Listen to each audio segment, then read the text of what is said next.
राहुल गांधी ने बीजेपी के ऊपर बेंगलुरु के एक सीट के वोट चोरी के लाखों वोट चोरी के आरोप लगाए हैं। अच्छा, इनको जब अपन ढंग से पढ़ते हैं, दूर से देखते हैं तो ये मुद्दा बड़ा अच्छा लगता है और लोग इसको दबा के शेयर कर रहे हैं और सोशल मीडिया पर राहुल गांधी छाए हुए हैं। लेकिन मैं यहाँ पर न एज ए बीजेपी, न as a Congress, as a citizen मैं पूछ रहा हूँ, हर एक नागरिक भारत में वो ये एग्री करेगा कि उसके कभी न कभी दो जगह वोट हुए हैं। कैसे हो सकता है? वो गांव से छोड़कर शहर में आया हो या शहर से गांव में गया हो, दो जगह वोट मिलते हैं।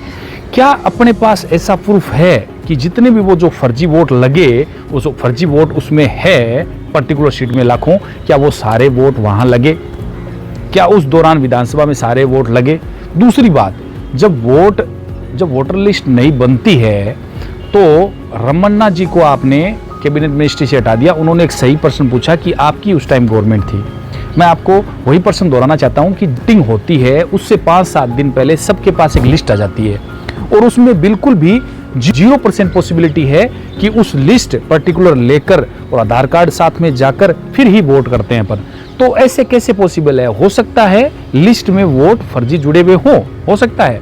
इसको इसी देखेगा। एक सवाल और कि वो जो कांग्रेस जो सीटें जीती है पूरे देश भर के अंदर, वो सारी सीटें क्या उन्होंने वोट चोरी वाले वोटों से जीती है या सिर्फ बीजेपी वालों पर आरोप लगा रहे हैं? बीजेपी का ये सबसे कम मतलब सीटों से लोकसभा में नरेंद्र मोदी जी एक गठबंधन की सरकार बनाई है, एनडीए की सरकार है, जबकि 2014-19 में फुल फ्लेज्ड मेजोरिटी वाली सरकार थी। इस बार भी वो चाह रहे थे।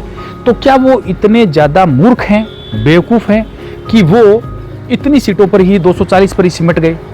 वो चाहते तो कम से कम 20-30 तो और लाते ना। नीतीश कुमार जैसे जो स्थायी नहीं है, जो भाग जाते हैं बार बार, उनकी जरूरत तो नहीं पड़ती, तो इतना ज्यादा तो नहीं है।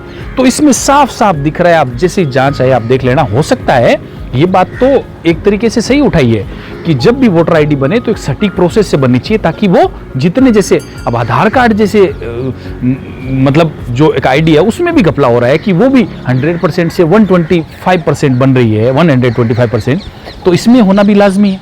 लेकिन ये जो मैं क्वेश्चन पूछ रहा हूं कि क्या वोट फर्जी हो सकता है? क्या बूथ लेवल तक जाकर जब अपन वोट देते हैं तो क्या फर्जी वोट डल सकते हैं? इसमें सवाल है। दूसरी बात, क्या बीजेपी इतनी ही रणनीति तय नहीं कर पाई कि अपन को जब फर्जी वोटों से ही जीते हैं तो 240 सीटों से क्यों 300-400 सीटें तो और भी हो सकती थी ना। और एक क्वेश्चन और, क्या कांग्रेस आज तक शुरू से लेकर अब तक ये जो मुद्दा अब उठाया है, आपके सामने आया है, क्या ये पहले नहीं था? अभी तो डिजिटल हो चुका, क्या ये मुद्दा पहले नहीं था?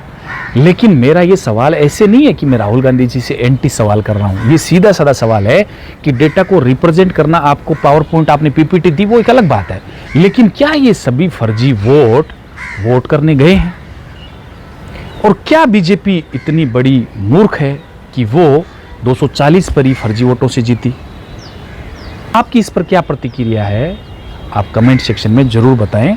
मैं ये सिर्फ न्यूज़ बेस पर बात कर रहा हूं।